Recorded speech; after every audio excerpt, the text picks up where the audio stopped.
Hello guys! Magtitinolang manok po kami ngayon.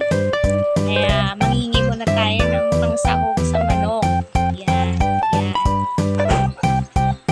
Yan, daming bunga ng papaya ni Ate Dibing. Oh. Tara guys, samahan niyo kami sa pagkuha ng mga sangkap paano pagluto ng tinolang manok. Yan. Papaya.